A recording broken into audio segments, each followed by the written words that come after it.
Vamos continuar? Pega a sua Bíblia aí mais uma vez, capítulo 13, versículo 15. Versículo 15, Neemias encontra a segunda de três situações que ele lida no capítulo 13, ainda nesse mesmo tema de santidade. Diz o seguinte, versículos 15 e versículo 16 de Neemias 13. Naqueles dias vi que em Judá, alguns trabalhavam nos tanques de prensar uvas no sábado, e ajuntavam trigo e carregavam em jumentos, transportando com vinho, uvas, figos e todo tipo de carga. Tudo isso era trazido para Jerusalém em pleno sábado. Então os adverti que não vendessem alimento nesse dia. Havia alguns da cidade de Tiro, longe, que moravam em Jerusalém e que no sábado traziam e vendiam peixes. Tiro é uma cidade costeira e toda espécie de mercadoria em Jerusalém para o povo de Judá. Não sei se vocês lembram, nós lemos agora há pouco, acho que era o capítulo 10, vamos guardar o sábado como foi ordenado, porque a gente descobriu que nós somos parte de um projeto de Deus, tem ordenança, a gente leu a palavra e nós vamos guardar o sábado. E Neemias, após um momento de ausência, ele retorna, encontra esse problema de Tobias lá no templo, e encontra esse problema de que no sábado tinha gente trabalhando, tinha gente carregando coisas, tinha gente vendendo coisas, tinha gente vindo de longe com o peixinho, o camarão, para o pessoal lá poder comer. Camarão não podia, né? Bacon também não podia. O que Neemias descobre é que em Jerusalém a ordenança de trabalhar no sábado já não está mais sendo observada. Não se passou tanto tempo, mas o povo estava trabalhando, vinha gente de longe vender coisas em pleno sábado, como diz o versículo 15. Ou seja, o dia que era dedicado a Deus, o dia do descanso, o dia do culto, se tornou dia de ir para a feira. Era dia de fazer compras, principalmente porque vinha coisa boa de fora, de Tiro, que você conseguia no sábado. Então vamos para a feira. Eles estavam comprando, estavam vendendo, mas de uma forma contrária a Deus. Fazendo um bom negócio na rua e um mau negócio com Deus. Fazendo um bom negócio no mercado e um mau negócio com Deus. E olha o que Neemias diz no versículo 17 e 18. Diante disso, repreendi os nobres de Judá e lhes disse: como é que vocês podem fazer tão grande mal, profanando o dia de sábado? Por acaso seus antepassados não fizeram o mesmo, levando o nosso Deus a trazer toda essa desgraça sobre nós e sobre essa cidade? Pois agora, profanando o sábado, vocês provocam maior ira contra Israel. O que ele está dizendo aqui é o seguinte: vamos lembrar que foi por causa dessas coisas que Jerusalém foi destruída. Porque se você não percebeu ainda no seu Antigo Testamento, toda destruição que Deus permitia sempre é com o intuito de redimir. Só que isso se aplica às nossas vidas também. Tem três níveis normalmente que você observa no Antigo Testamento. Deus dá a palavra de Deus. Se a gente não ouve a palavra de Deus, Deus manda um profeta. Se a gente não ouve o profeta, Deus manda guerra, juízo. Sempre com o intuito de redimir. Sempre, eu vou mandar, eles vão quebrar vocês, vão levar cativo, para que o seu coração se volte para mim e tal. Então aquela ideia de que Deus no Antigo Testamento era um cara ruim, não é verdade. Ele trabalha tudo em amor, trabalha tudo buscando a redenção do povo. Mas Neemias está dizendo, gente, foi por causa disso que a gente foi para a Babilônia. Passaram-se alguns anos, agora Deus começou a restituir, as promessas estão sendo cumpridas, as profecias lá de Daniel, que Ciro surgiria e que o povo voltaria, que Jerusalém seria reconstruída. Nós vimos isso acontecer. E agora, pouco tempo depois, nós estamos permitindo acontecer aquilo que nos trouxe destruição de novo. Neemias repreende os líderes porque eles sabiam disso e ele ajuda a lembrar, gente, são essas coisas que trouxeram a nossa ruína, vamos lembrar de onde é que nós viemos. E vamos lembrar que, cara, essa cidade que foi tão sobrenaturalmente reconstruída, nós vamos perdê-la de novo por causa dessas coisas. Versículo 19, ele continua. Quando as sombras da tarde cobriram as portas de Jerusalém na véspera do sábado, Ordenei que essas fossem fechadas. Lembra que agora tinha porta, né? E só fossem abertas depois que o sábado tivesse terminado. Coloquei alguns dos meus homens de confiança junto às portas para que nenhum carregamento pudesse ser introduzido no dia do sábado. Vamos mudar esse negócio? E aqui entra um pouco aquela questão que a gente falou sobre falar sobre santidade, como você falar sobre santidade sem espancar as ovelhas. É para o teu bem que eu estou fechando as portas. É para o teu bem que eu vou dizer para isso não. Não é porque eu sou legalista, não é porque eu sou ruim, não é porque eu me acho mais santo do que você, mas é porque eu sei e você sabe que se a gente não cuidar disso, nós vamos estar em ruína de novo daqui a pouco.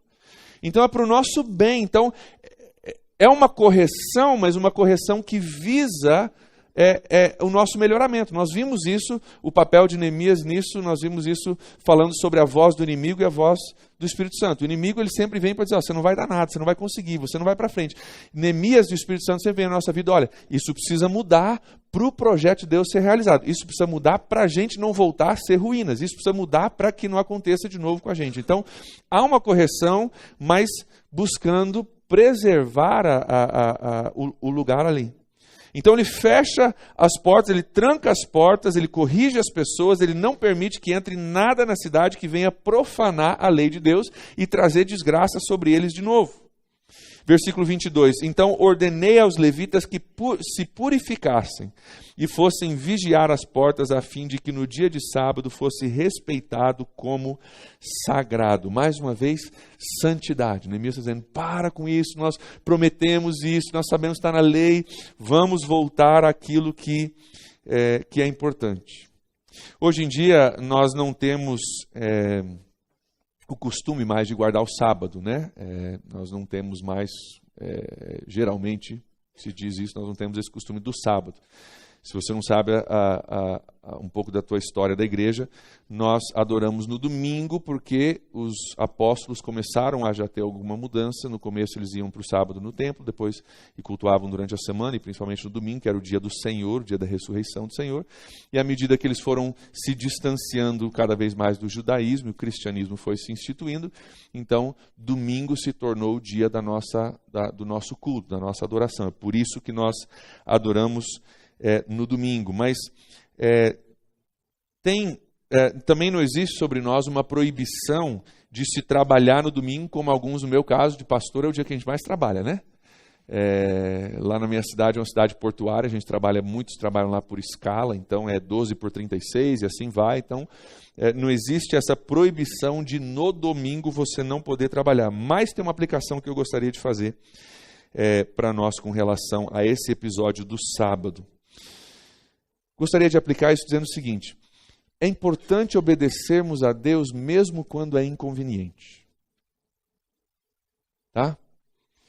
É importante nós obedecermos a Deus mesmo quando é inconveniente. Para eles, esse negócio de não guardar o sábado era uma beleza, porque era conveniente. Eles tinham mais um dia na semana para trabalhar, para comprar, para vender e para fazer os seus negócios. E se você não sabe muito sobre judeu, a gente fala que árabe e turco gosta de vender, gosta de ganhar dinheiro. Judeu não é muito diferente não, tá? Judeu gosta de trabalhar no comércio, gosta de vender algumas coisas e eles tinham um dia a mais para fazer isso, tinha dia a mais para vender, para ganhar, para trabalhar e estava sendo muito bom. Mas eles estavam indo contra Deus ao fazer isso. Estava beneficiando eles, mas indo contra Deus. Então, queridos, nós temos que entender, obedecer a Deus é mais importante do que a nossa conveniência. E tem algumas coisas que a gente poderia fazer, que nós vamos deixar de fazer, porque para Deus eu devo fazer isso. Se a conveniência está deixando Deus de lado, a sua conveniência está deixando Deus de lado, nós temos que purificar isso. Isso a gente entrega para Deus, a gente traz de volta para Deus essas áreas de conveniência que nos fazem pecar contra Ele. Se os afazeres da vida, se o comprar e vender, se os negócios da vida estão tomando precedência sobre Deus nas nossas vidas, isso precisa ser reordenado, trazido de volta dentro de uma ordem de prioridades. Ok? É um perigo que a gente tem hoje nas nossas vidas, é a gente correr atrás do vento, a gente fazer um monte de coisa, a gente correr daqui para ali, emprego e corre, trabalho. Eu espero que você trabalhe, espero que você seja o melhor empregado do mundo, espero que você venda muito, espero que Deus te abençoe muito. Mas Deus em primeiro lugar. mesmo quando for inconveniente para você, Deus em primeiro lugar. Honre a Deus, Ele vai te honrar. Honre a Deus, Ele vai te honrar. Isso para não falar que um dia de descanso não é para o bem de Deus, é para o nosso bem, né? A lei não é para Deus, a lei é para nós, para o nosso benefício. Se você não descobriu isso ainda, tudo que Deus ordena do seu povo não é porque é para o benefício de Deus, é para o nosso benefício. Você não precisa fazer, você pode desobedecer, mas quem arca com as consequências somos nós. Então, pare um dia para você descansar, sim, se você não para descansar, mas o mais importante é que a gente obedeça a Deus mesmo quando for inconveniente. A gente não corra atrás do vento, corra atrás de vender, de comprar, de fazer todas as coisas. Às vezes a gente não para estar na presença de Deus. Então, será que os nossos negócios, nosso dia a dia, nossas prioridades, nós temos deixado de lado, ou deixado que a conveniência fale mais alto do que a pureza, do que um tempo reservado para Deus? As coisas estão fora de prioridade. Se as coisas estão fora de prioridade, gera um problema que pode causar a implosão, a destruição do projeto de Deus para a nossa vida. A gente pode estar forte, a gente pode estar até bem, os ataques, a gente aprendeu muita coisa, a gente está fortalecido, está entendendo algumas coisas, mas pode gerar um problema interno que pode gerar problemas. Então, muito cuidado. A obediência tem que preceder a conveniência.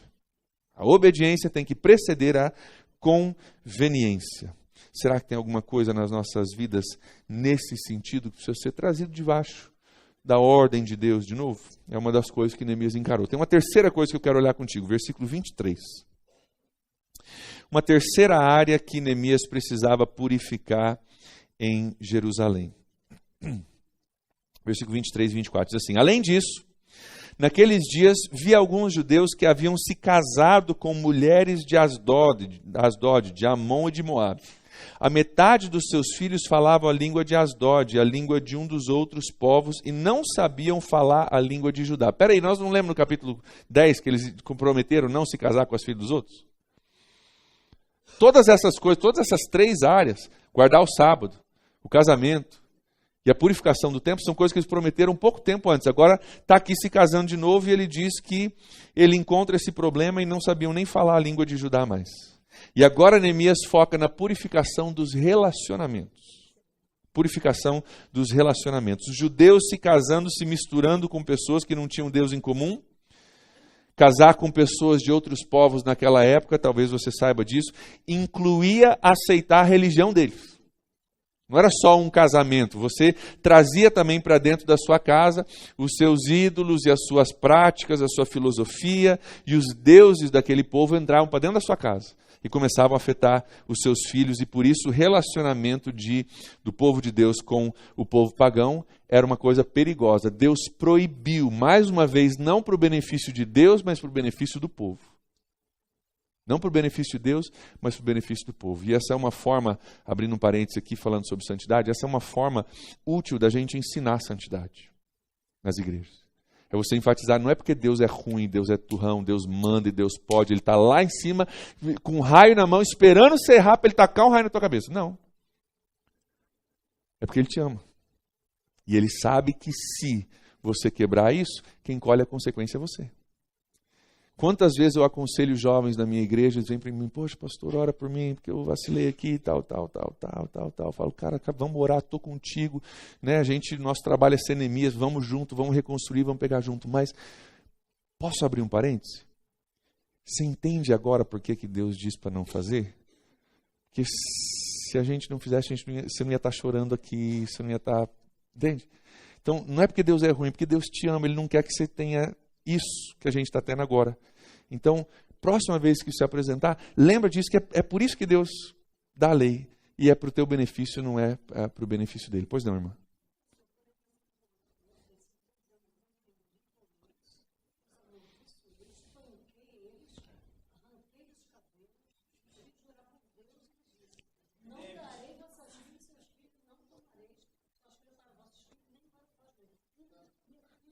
Coisa séria. Agora vocês entendem por que eu sou careca, né? Arrancaram meus cabelos, irmã.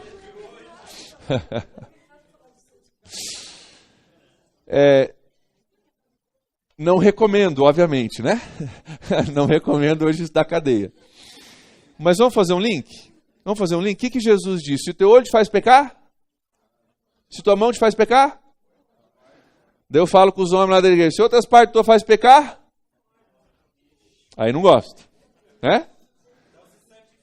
Mas o que Jesus diz? Lide com seriedade com o pecado. Acho que a gente pode fazer um link aqui dessa prática com seriedade. Cara, lide com seriedade, é coisa séria. Lide com seriedade, não brinca com essas coisas, né? Lide com seriedade. Então, ele vem purificando os relacionamentos. Ele entende, o povo não se ligou de que quando você se casa com uma pessoa de outra religião, um povo, nesse caso, pagão, junto com a esposa vem os ídolos, vem as práticas, vem as filosofias, vem o culto. Se você sabe um pouco da tua história do Novo Testamento, o povo de Samaria eram considerados impuros e eram considerados meio povo pelos judeus por causa disso. Se misturaram com povos pagãos e tinha até um templo lá em Samaria. Jesus é samaritano, tinha até um templo. É certo adorar lá em Jerusalém ou é nesse monte que a gente adora? Tinha uma divisão por causa dessa questão de serem impuros. E, gente, hoje em dia não é diferente, né?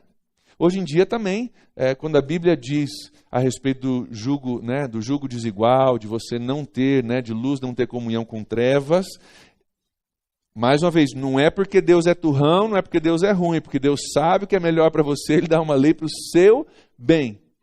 E hoje não é diferente quando a gente casa com pessoas que não têm o mesmo entendimento nosso, não são cristãs como nós somos, nós sofremos consequências disso. Verdade ou mentira? Existe uma intimidade que o casal que não tem Cristo nunca experimenta. Quando a gente fala de intimidade, a gente pensa muito na questão física sexual. Mas existe uma intimidade espiritual que o casal não consegue experimentar. E aí sabe o que acontece? Vamos pegar um exemplo meu com a Julie. Você descobre, você leva um diagnóstico que teu filho tem autismo. Sabe qual que é o sentimento? Que alguém te pegou desprevenido assim e, cara, mandou um soco na boca do estômago. Esse é o sentimento que você tem. Passa uns 3 dias assim, como se alguém te socou na boca do estômago. Se eu e a Julie não fôssemos os dois cristãos, ela ia correr aos pés de Jesus e eu ia amaldiçoar Deus, esposa de Jó, ou eu ia correr para o centro de macumba, não, quero fazer uma cirurgia lá espiritual nele, entende? Na hora das lutas e na hora das vitórias, a gente não consegue ter intimidade. Que nas vitórias a gente fala, cara, glória a Deus, vamos orar, vamos agradecer, vamos parar junto, vamos agradecer o nosso Deus pela bondade dele, e o casal que não tem isso não consegue compartilhar isso. Então, se você já está nessa situação, fique nessa situação e ore pelo seu cônjuge. Mas se você não está nessa situação e se você tem poder de aconselhar pessoas quanto a isso, a Bíblia diz isso para o nosso bem. Porque normalmente acontece um pouco disso que aconteceu, se for olhar para toda a Bíblia, inclusive Neemias vai citar aqui na continuação, outros exemplos da Bíblia onde o casamento misturado deu errado. Talvez você se lembre da história de Sansão, né, na Bíblia. A história de Sansão diz o seguinte, os pais falaram num caso com essa mulher, ele falou, mas ela é bonita. É isso que ele fala na história. Praticamente ele fala, mas ela é bonita, gostei, ela é agradável aos meus olhos. E ele vai nisso primeiro e acaba gerando um problema. E aqui, Neemias, tentando lembrar eles de onde nós viemos, ele menciona por nome Sansão. Dá uma olhadinha. Aliás, Salomão, dá uma olhadinha no versículo 26 comigo. Neemias trazendo correção a essa área de relacionamentos. Ele diz o seguinte, não foi por causa de casamentos como esse que Salomão, rei de Israel, pecou? Entre as muitas nações não havia um rei como ele era amado por Deus, e Deus o fez rei sobre todo Israel, mas até mesmo ele foi induzido ao pecado por mulheres estrangeiras. 27. Como podemos tolerar o que ouvimos? Como podem vocês cometer essa terrível maldade e serem infiéis ao nosso Deus, casando-se com mulheres estrangeiras? Está lembrando, gente? Lembra o que isso fez na nossa história. Vamos parar com isso para que não se repita a história nas nossas vidas. Nos dias de hoje, relacionamentos ainda são um dos principais motivos para o pecado e desvio da fé, não é verdade? Não só o casamento entre um e outro, mas em alguns casos nós permitimos o pecado por causa de um relacionamento. Ou nós pecamos por causa de um relacionamento com uma outra pessoa. Em outros casos, nós entramos num relacionamento com uma pessoa que não serve Jesus, julgo desigual. E às vezes porque nós nos aproximamos demais de uma pessoa que não é, por exemplo, nosso cônjuge. Relacionamentos. Não é que você casou com aquela pessoa, mas você se aproximou demais de uma pessoa que não é seu cônjuge e ali houve a entrada de pecado. Relacionamentos ainda são uma área onde a gente tem que ter muito cuidado, porque pode haver entrada de pecado. Esses relacionamentos podem ser amizades com pessoas que nos levam a pecados, pode ser um namoro que nos leva a um pecado, um relacionamento empresarial que nos leva a ter que dar um jeitinho em algumas coisas e assim por diante. Como que a gente sabe, hein, se o nosso relacionamento não está legal? Como que a gente sabe se o nosso relacionamento com um amigo, com um colega, um cara que você está tentando ganhar, o teu namorado que você crê que vai vir para a igreja, Jesus vai ganhar ele e tal, e o seu colega, seu parceiro, seu investidor na sua empresa, como que você sabe que o relacionamento está passando dos limites? Como que você sabe se você que está influenciando ou está sendo influenciado? É muito simples e Neemias dá a resposta. No caso de Jerusalém, versículo que a gente acabou de ler, o versículo 27, diz que as crianças já não falavam mais a língua dos judeus. Ou seja, esse relacionamento trouxe uma perda de identidade. Por causa do relacionamento, a próxima geração já não fala mais a língua. Já não sabe mais falar a língua do povo de Deus, já não tem mais a identidade do povo de Deus. Trazendo para a nossa realidade, se existe um relacionamento na sua vida onde você já não pode mais falar a língua de Deus naquele relacionamento, ou onde você já passou a falar mais a língua do ímpio do que a língua de Deus naquele relacionamento, talvez esteja passando os limites. Não estou falando de você estar num relacionamento, por exemplo, com um ateu, onde você traz um pouco de conhecimento e você cuida com a sua fala para tentar ir pela beiradinha ganhando o coração dele. Estou falando disso. Tá?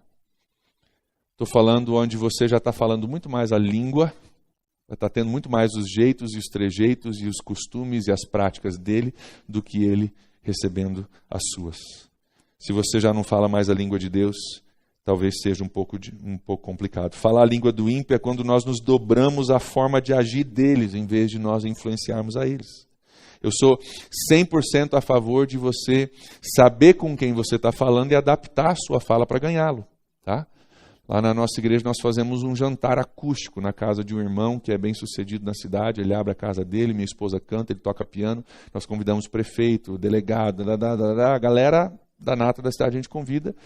E ali a gente simplesmente toca, canta, a gente tem uma noite agradável de música e de comida. Antes da comida a gente faz uma oração e eles descobrem ao longo do caminho que tem um cara alto, careca, que todo mundo chama de pastor. E esse cara conversa comigo, ele parece ser normal, razoavelmente normal. E a gente está vendo Deus quebrar barreiras, destruir barreiras e pessoas começando a vir, pessoas começando a ver, poxa, dá para ser inteligente e ser crente ao mesmo tempo, não sabia disso. Literalmente esse comentário foi feito. Entende? Então não estou falando de você não se adaptar e de você não chegar lá falando do nosso Senhor e Salvador Jesus Cristo para um ambiente que não foi chamado para isso. A gente adapta a nossa língua, a gente busca chamar para conversa, mostrando Jesus e tal, pela beiradinha. Mas se você já está muito mais indo para o lado deles, muito mais agindo como eles, falando a língua deles, do que eles falando a sua, pode ser uma coisa complicada. Essa influência pode ser uma coisa complicada. Então, será que nós temos algum relacionamento com pessoas, ou que relacionamentos onde nós estamos nos misturando de tal forma que a gente está perdendo a nossa identidade? Isso, a gente está perdendo a nossa identidade. Mais uma vez, Neemias purifica essa área de Jerusalém, os relacionamentos, onde a identidade está sendo perdida. Olha o versículo 30 comigo. Dessa forma, purifiquei os sacerdotes e os levitas de tudo que era estrangeiro. Tudo que não era do povo de Deus, tudo que não era do desenho de Deus, tudo que vinha de fora, influências externas que não somavam. Purifiquei os sacerdotes e os levitas de tudo isso. E a mensagem de Neemias ela é clara: não se misture com as coisas do mundo. Não se misture com as coisas do mundo. Neemias vem para purificar 3 âmbitos da nossa vida: o templo, os negócios e os relacionamentos. Ele vem para purificar o templo, os negócios e o relacionamento, porque Deus quer santidade em todas as áreas das nossas vidas. Não pense, queridos, que nós podemos compartimentalizar a nossa santidade. Que a gente pode ter santidade no templo, mas não precisa ter nos relacionamentos ou nos negócios. Ou que a gente precisa ter santidade nos relacionamentos e no templo, mas o negócio fica de fora. É o seu culto, são seus relacionamentos e é o seu negócio, o seu dia a dia. Em todas essas áreas deve haver santidade. Sabe por que a santidade é importante? Porque Deus está olhando lá do céu como um instrutor, esperando a gente falhar para Ele nos reprovar, certo? Certo ou errado? Para nos reprovar. Está procurando uma falha para Ele dar nota, para reprovar você e você rodar. É isso que Deus está fazendo? Não. Claro que não. Isso não é o Deus que a gente serve. A santidade é importante porque Deus sabe que se nós não andarmos em santidade, se nós deixarmos alguma coisinha achar algum canto, nós vamos voltar para onde nós estávamos. Com muros destruídos, completamente desguardados, totalmente com brechas abertas, portões queimados, sem controle nenhum, sem identidade nenhum, totalmente vulneráveis ao nosso inimigo. Porque Ele sabe disso, Ele diz, não permita. Porque Ele quer o nosso bem. Ele quer o nosso bem, Ele quer o nosso sucesso, Ele quer o sucesso do projeto para a vida, para as nossas vidas, o projeto dele para as nossas vidas. Então, santidade é uma necessidade, querido, é uma necessidade em todos os âmbitos da nossa vida. Nós não permitimos que nenhum cantinho seja trabalhado ou conquistado, porque é através dos cantinhos e das poucas coisas, de um relacionamento aqui que traz um ídolo para dentro da minha casa, daqui a pouco os meus filhos não falam mais a língua, daqui a pouco eles não têm mais identidade, daqui a pouco nós não sabemos quem nós somos, daqui a pouco está cheio de gente misturada lá dentro de Jerusalém, porque a gente já perdeu a nossa identidade. Então são através de poucas coisas, são através de... É só um sábado, é o dia que vem o peixe lá de fora, fresquinho, é só... Cara, todos os outros dias, mas é que... São pequenas coisas que nos levam de volta ao lugar de destruição. Então, quero deixar isso para vocês como uma última instrução e pedido e exortação. Após toda a construção e tudo que a gente viu, vamos cuidar para não deixar as pequenas coisas entrarem de novo. O Antigo Testamento diz que são as raposinhas, né? As raposinhas que são tão pequenas, mas fazem uma destruição se você não cuidar delas. Vamos cuidar com isso, para que o projeto de Deus não venha desfalecer, não venha cair, para que a gente não venha ser conquistado de novo por coisinhas que a gente não lidou e ficou com o rabo preso, e porque tinha o rabo preso a gente deu brecha, porque deu brecha, daqui a pouco o caos se instalou de novo. Vamos ficar firme nisso. Vamos entender que a santidade é para o nosso bem, não é para o bem de Deus, não é um cara ruim, um cara que quer nos aprovar, um cara que quer o sucesso nosso, é um cara que quer, ele tem uma visão muito maior para a gente, ele faz isso para o nosso próprio bem. Então eu quero parar contigo para a gente pensar sobre isso, para nós orarmos a respeito disso, e nós vamos, ao orarmos sobre isso, nós vamos também encerrar orando, pedindo a Deus a ajuda dele sobre tudo isso que a gente conversou, sobre o projeto de Deus para a sua vida e para a minha. Deus tem um projeto, como a gente falou, Deus tem um projeto para a sua vida e para a minha, muito maior do que você imagina. Começou no ventre da tua mãe, e Deus quer você forte, quer você firme, quer você fundamentado, quer você como um lugar de ajuda, de auxílio, de proteção, de descanso, e para isso nós temos que fazer a nossa parte, inclusive essa parte da santidade. Antes da gente orar, pois não, irmão?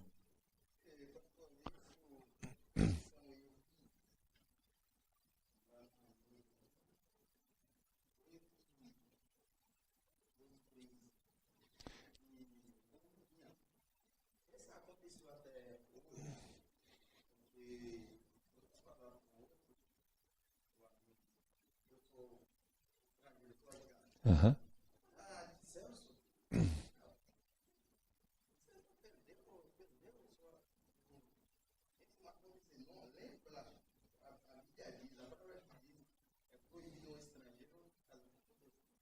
Uhum.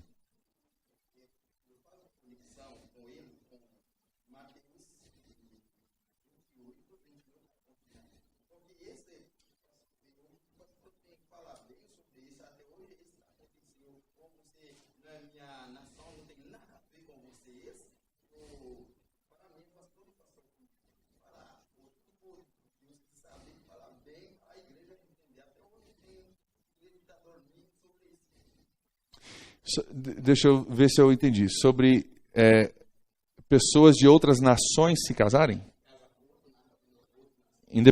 Crente de uma nação e de outra nação poder se casar. Tem pastor que é contra isso. É. Complicado. Não há base bíblica para isso, né?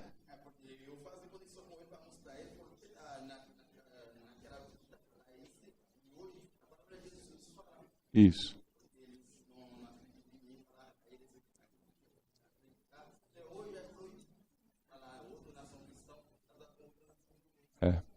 Não há base bíblica para isso. Se eu estou entendendo o que você está dizendo, tem pastor que proíbe crente de um país com crente de outro país casar.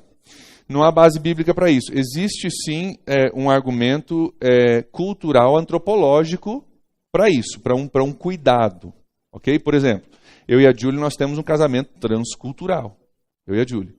Então, nós passamos por dificuldades e adaptações maiores por sermos uma família transcultural. Então, você precisa entrar nisso sabendo que você, não somente a junção de um homem e mulher, que já é uma cultura com outra cultura, né? O casal chega a mim e fala, pastor, nós somos incompatíveis. Eu falo, e você está surpreso com isso? Homem, mulher, você quer que seja compatível? É incompatível, é assim que Deus, né? São pessoas diferentes. Homem e mulher. E aí, em cima dessa incompatibilidade já de homem e mulher, você tem uma questão cultural também. Então, isso precisa ser entendido, precisa ser explorado, precisa ser conhecido antes de entrar no casamento. Claro. Mas o casamento transcultural, desde que seja entre cristãos, pode ser uma bênção muito grande. Eu e a Julie pagamos um preço maior por isso no começo do nosso relacionamento. Hoje nós buscamos trazer o melhor do Brasil, o melhor dos Estados Unidos para dentro da nossa casa, pegar as melhores práticas dos dois. Entende? Então, não há base bíblica para isso. Existe uma questão antropológica, cultural, que precisa ser entendida, mas não há base bíblica para isso. Com certeza. Pois não. Pois não, depois vamos lá. Uma coisa que a gente precisa ver, estar bem atento, que quando Deus está falando Israel e outros povos, para dois existia só dois. Isso. Judeu e gentil. Judeu e gentil, Então, aí não podia ter uma mistura com outros povos. Isso. Isso. Deixa eu... Meu irmão, como é que é teu nome, meu irmão? De Celso. Sim. Tenho duas coisas para falar para você. Duas coisas para falar para você. Primeiro, Jesus Cambememue. Entendeu? Gostou? Gostou? Agora é só mistério. Só eu e ele sabemos isso. Agora é a nossa ligação.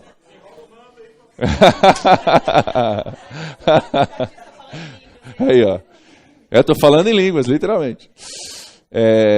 No seminário, eu tive um grande amigo do Haiti que me ensinou. Eu falei, você precisa me ensinar alguma coisa em crioulo. Ele falou, Jesus Cambememue, Jesus segure a minha mão. Eu falei, guardei até hoje, já faz uns 20 anos já que eu sei essa. Você sabe da sua cultura no Haiti. O que a Bíblia proíbe seria uma pessoa como você casar com uma pessoa que vem do voodoo, que é muito forte no Haiti. Você sabe que não tem ligação nenhuma, é impossível, é isso que a Bíblia condena. Não uma questão de um cristão com um cristão. Então, a gente entende isso culturalmente lá no Haiti, é muito...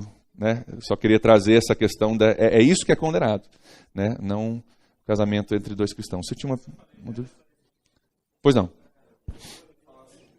Aham.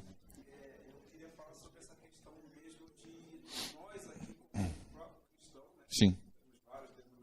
Sim. Igrejas, né? Uhum. Que ela não proíbe, Uhum. Sim. mas que orientam a casar com pessoas da mesma denominação para não gerar.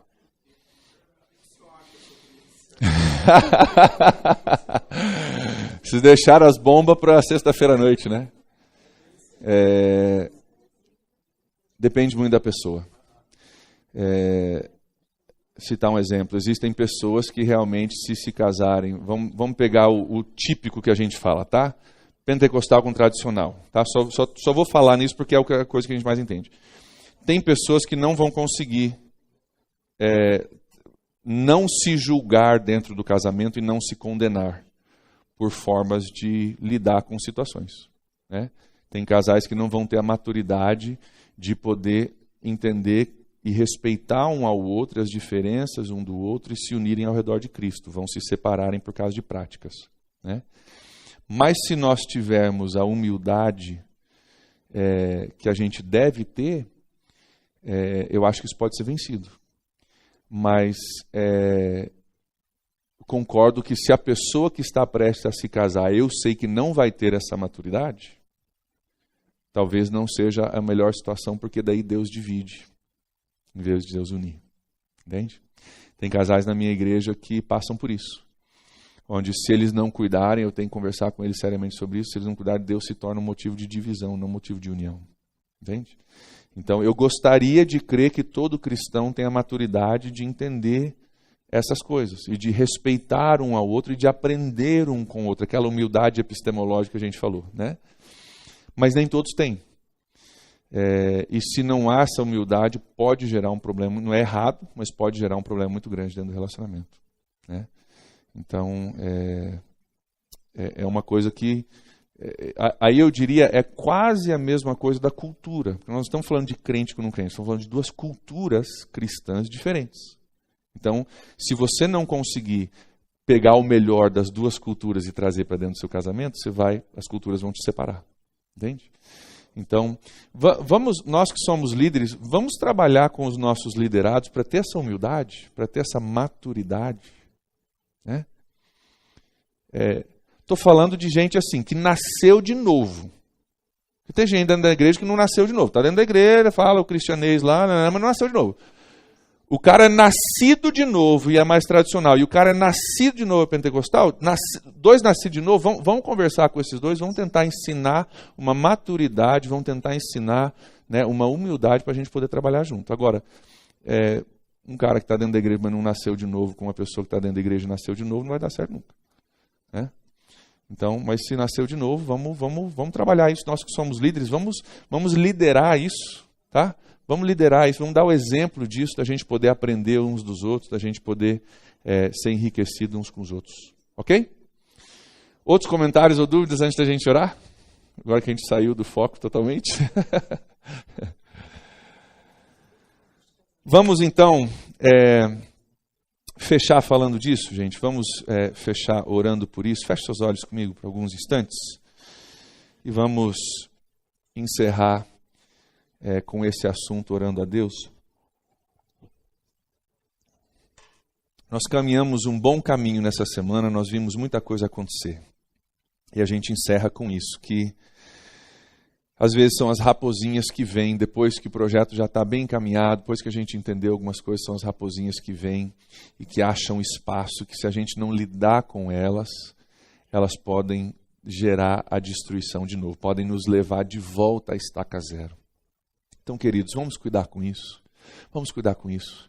Não porque Deus é ruim, não porque Ele está lá em cima tentando te reprovar, mas porque Deus é bom, Ele quer te aprovar, Ele quer ver o projeto fluir, Ele quer o negócio prosperando. Então, vamos ter cuidado com isso. E se nós temos o rabo preso com alguma coisa, se nós temos uma amizade com Sambalate ainda, ou com Tobias ainda, se nós temos uma amizade que faz com que a gente não possa dizer não para algumas coisas, vamos confessar isso. E eu entendo que algumas coisas precisam mais do que confissão, precisam de ajuda, talvez profissional, para vencer algumas coisas. Então a gente faz a nossa parte, mas vamos buscar ajuda, vamos buscar um aconselhamento, vamos buscar alguém de fora que possa nos ajudar a vencer algumas coisas para que a gente não tenha mais o rabo preso, para que a gente possa dizer não quando o momento é de dizer não.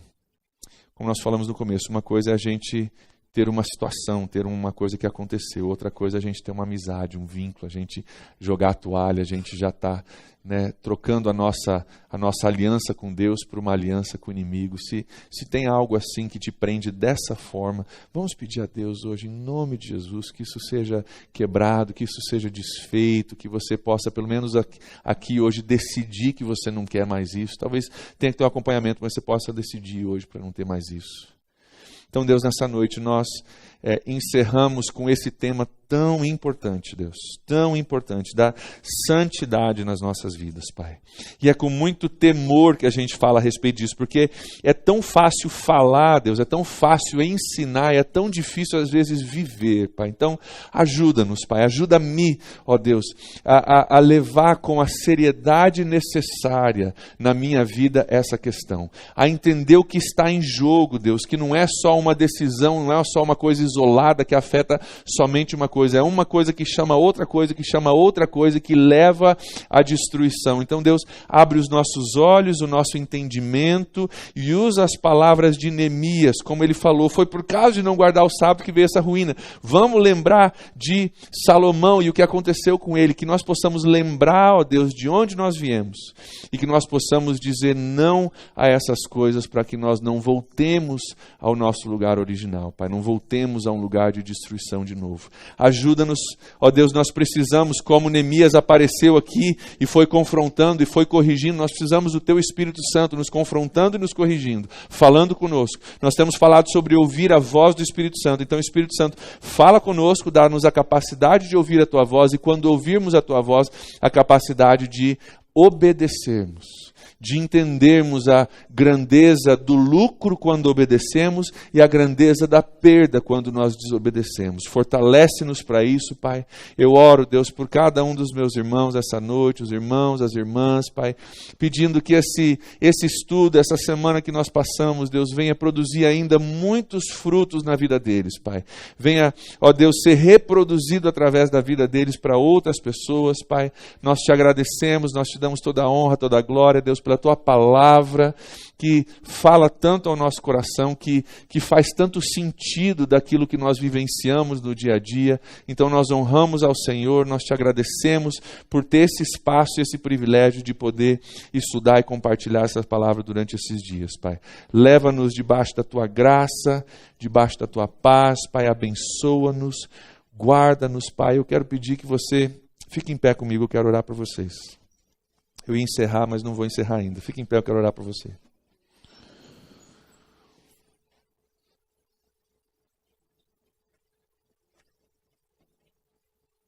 Com seus olhos fechados ainda.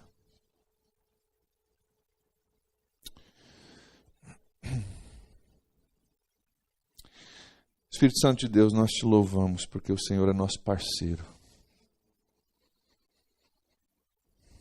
Representante enviado por Deus para nos reconstruir. Obrigado, Espírito Santo, por isso. Reconhecemos o Teu papel crucial nas nossas vidas. E Deus, eu oro pelos meus irmãos hoje, por cada um que é uma Jerusalém, cada um tem um projeto, cada um tem um desenho, cada um tem um sonho de Deus. Cada um tem tanto para ser e fazer ainda, Pai. Eu oro em nome de Jesus hoje, pedindo a Deus que toda voz do inimigo contrária aos projetos seja desfeita e lançada por terra em nome de Jesus, Pai. Que todo pensamento e sentimento negativo, ó Deus, toda voz que se levanta contrária seja silenciada em nome de Jesus. E que a voz de Cristo e a voz do Espírito Santo, a voz do construtor, a voz do dono legal das nossas vidas, seja a voz que nós venhamos ouvir, Pai.